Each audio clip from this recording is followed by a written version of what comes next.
आपको बताना चाहता हूँ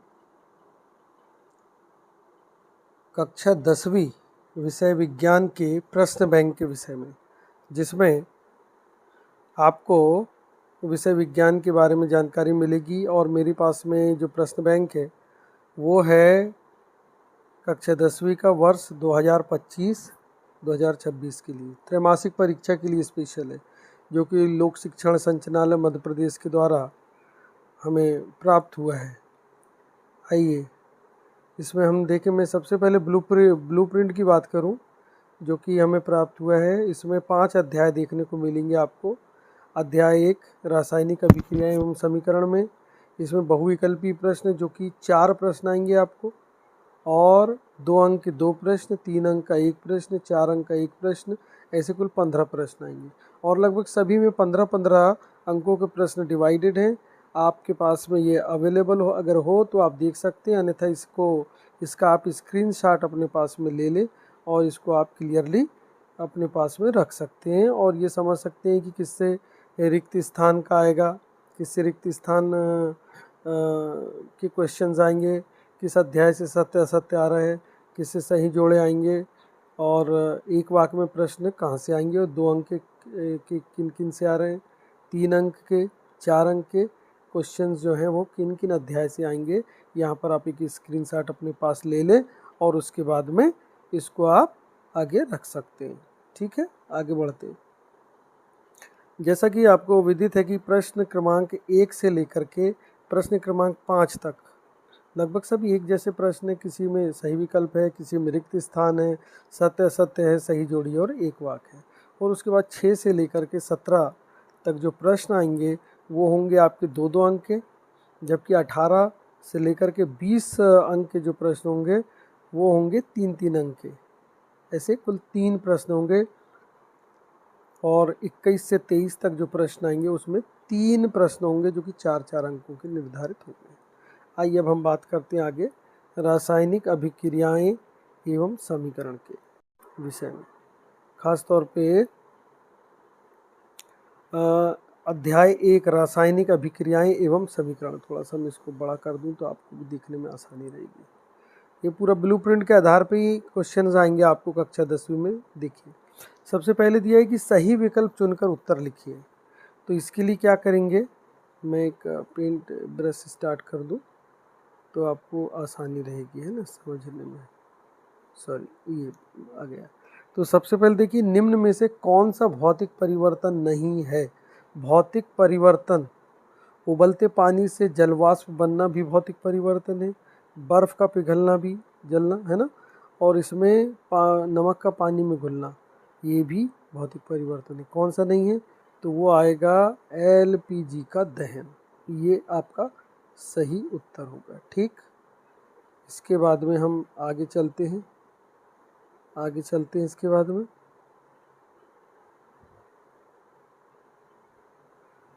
सॉरी, हाँ, फिर आगे चलते हैं। इसके मैंने आपको बताया था कि पहला क्या था अपना, पहले में था LPG का दहन। इसके बाद में हम दूसरे नंबर पे चल रहे हैं, जिसमें है जिन अभिक्रिया में ऊष्मा का अवशोषण होता है उन्हें कहते हैं। ऊष्मा का अवशोषण यानी जिसमें ऊष्मा ली जाती है और उसके बाद में अभिक्रिया होती है। तो अभिक्रिया का अवशोषण अर्थात सोखना, यानी वो होगा किसमें, वो हो जाएगा अपना, उसको बोलेंगे अवशोषी अभिक्रिया, यानी ये हो गया 7 नंबर। ठीक है, इसके बाद में देखिए, निम्नलिखित में से कौन सी एक रासायनिक अभिक्रिया नहीं है। रासायनिक अभिक्रिया नहीं है तो आप देखेंगे इसमें आएगा क्या, बर्फ का पिघलना। ये एक रासायनिक अभिक्रिया नहीं है। लोहे में जंग लगना, भोजन का पकना, कागज का जलना, ये सभी क्या रासायनिक अभिक्रिया है। ठीक है, इसके बाद में अपन चलते हैं। अगला प्रश्न आगे है 4 नंबर, किसी रासायनिक अभिक्रिया में भाग लेने वाले पदार्थ कहलाते हैं। अभिक्रिया में जो भाग लेते हैं उन्हें हम क्या बोलते हैं, उन्हें बोलते हैं अभिकारक। इसके बाद लंबे समय तक सेवन ना करने पर सूखे मेवे सड़ जाते हैं, क्यों सड़ जाते हैं? क्योंकि उनमें विकृत गंधिता हो जाती है। विकृत गंधिता का मतलब हुआ कि वो उनमें गंदी सी महक आने लगती है, इसलिए इसे हम क्या बोलते हैं? विकृत गंधिता कहते हैं। ठीक है। इसके बाद देखिए अगला, इसके बाद आगे देखिए, इसके बाद में है एक रिएक्शन दी हुई है Fe2O3 + 2Al is equal to Al2O3 + 2Fe। Yes, तो ऊपर दी गई अभिक्रिया किस प्रकार की है तो मैं आपको बता दूं। ये इस अभिक्रिया में क्या हो रहा है, अगर आप गौर से देखें तो इसमें हो रहा है Fe2O3 से आयरन जो है वो Al क्या कर रहा है, आयरन को प्रतिस्थापित कर रहा है। Al मतलब एल्यूमिनियम, ये प्रतिस्थापित कर रहा है और उसके बाद में ये खुद क्या बना रहा है, Al2O3, और Fe को अलग कर दिया। क्यों किया उसने? क्योंकि एल्यूमिनियम जो होता है वो आयरन से ज़्यादा क्रियाशील होने के कारण उसको रिप्लेस कर देता है, उसको विस्थापित कर देता है। अतः यह अभिक्रिया होगी सा, यानी इसको बोलेंगे हम विस्थापन अभिक्रिया। कौन सी अभिक्रिया? विस्थापन अभिक्रिया कहेंगे भाई इसको। क्लियर है? हाँ जी। इसके बाद आगे बढ़ते हैं अपन। फिर देखिए, सोने और प्लेटिनम को गलाने वाले अम्ल का नाम है। तो मैं आपको बता दूं कि इसमें 3 भाग सांद्र हाइड्रोक्लोरिक अम्ल और 1 भाग सांद्र नाइट्रिक अम्ल होता है। अतः ये होगा एक्वेरेजिया, यानी आ। इसको क्या बोलेंगे अपन? इसको बोलेंगे एक्वारेजिया। क्या बोलेंगे इसको? थोड़ा सा इसको मैं बड़ा बना दूं, ये सॉरी ज़रा ये गड़बड़ हो जाता है। एक्वारेजिया यानी इसको बोलेंगे ये वाला। एक्वारेजिया मतलब ये वाला। आ इज़ द राइट आंसर। ठीक है, ये हो गया अपना। ठीक है, इसको मैंने कर दिया। अब आगे बढ़ रहे हैं अपन। आगे बढ़ने के लिए इसको मुझे यहाँ से हटाना पड़ेगा। ये सॉरी, ये लाइन आ गई, इसको हटा दूँ यहाँ से। ये देखिए, फिर देखिए, निम्न में से कौन सा एक रासायनिक परिवर्तन की विशेषता नहीं है?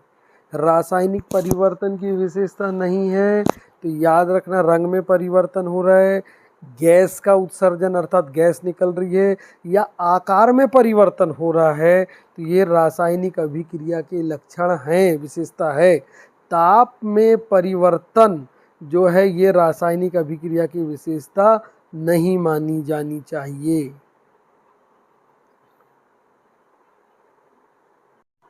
सॉरी, इसमें आ जाएगा, ये निम्न में से कौन सा एक रासायनिक परिवर्तन की विशेषता नहीं है, तो उसमें आ जाए आकार में परिवर्तन। आकार में जो परिवर्तन नहीं होगा, अतः आकार में परिवर्तन इज़ द राइट आंसर। ठीक है, थोड़ा सा मैं इसको पतला कर दूं तो आपको आसानी रहेगी समझने में। चलिए, इसके बाद में अपन अगला देखते हैं। क्या अगला देख रहे हैं अपन? अगला क्या है? कैल्शियम ऑक्साइड की जल के साथ अभिक्रिया। जल की अभिक्रिया, कैल्शियम ऑक्साइड यानी CaO की जल के साथ अभिक्रिया किस प्रकार की होती है? जैसे ही हमने कैल्शियम ऑक्साइड यानी होता है क्या, चूना, और चूने में जैसे ही हमने पानी डाला, ये तुरंत क्या होता है, ये एकदम से इससे गर्मी निकलती है अर्थात ऊष्मा निकलती है। अतः ये हो जाएगी ऊष्मा क्षेपी अभिक्रिया। ऊष्मा का क्षेपण होता है इसमें। ठीक है, ये बिल्कुल क्लियर है। तो आई होप आपको समझ में आ गया होगा। आगे देखते हैं। यदि मैग्नीशियम रिबिन को वायु में दहन किया जाए तो चमकदार श्वेत लौ उत्पन्न होती है एवं यह श्वेत चूर्ण में परिवर्तित हो जाता है। यह चूर्ण रासायनिक रूप से है। तो याद रखिए कि जब मैग्नीशियम की ऑक्सीजन के साथ यानी वायु में दहन किया जाता है तो ऑक्सीजन के साथ मैग्नीशियम क्रिया करता है और वो बना लेता है मैग्नीशियम ऑक्साइड बनाता है, यानी आ इज़ द राइट आंसर इसमें। इसके बाद में किसी रासायनिक अभिक्रिया में किसी रासायनिक समीकरण में अभिकारकों को हमेशा समीकरण के ओर लिखा जाता है। हमेशा समीकरण की ओर क्या लिखा जाता है, किस तरफ लिखा जाता है अभिकारकों को? वो लिखा जाता है अपने लेफ्ट हैंड की तरफ, यानी वो लिखा जाता है बाएं हाथ की तरफ, यानी वो हो जाएगा बी, बाएं। ठीक है, तो अभिकारक हमेशा एक ही तरफ लिखे जाते हैं। इसके बाद में लोहे की वस्तुओं को खालिस्तान से बचाने के लिए उस पर पेंट करते हैं। इस अभिक्रिया को क्या कहा जाता है? लोहे की वस्तुओं को जंग से बचाने के लिए, एक्चुअली लिखना चाहिए था, वहाँ लिखा नहीं है, तो जंग से बचाने के लिए उस पर पेंट करते हैं। तो इस अभिक्रिया को हम क्या बोलते हैं भाई? काहे से बचाते हैं? यानी जंग यानी संक्षारण, यानी ये हो जाएगा आ, इज़ द राइट आंसर। ठीक है, आई होप आपको ये सारे प्रश्न समझ में आ गए होंगे।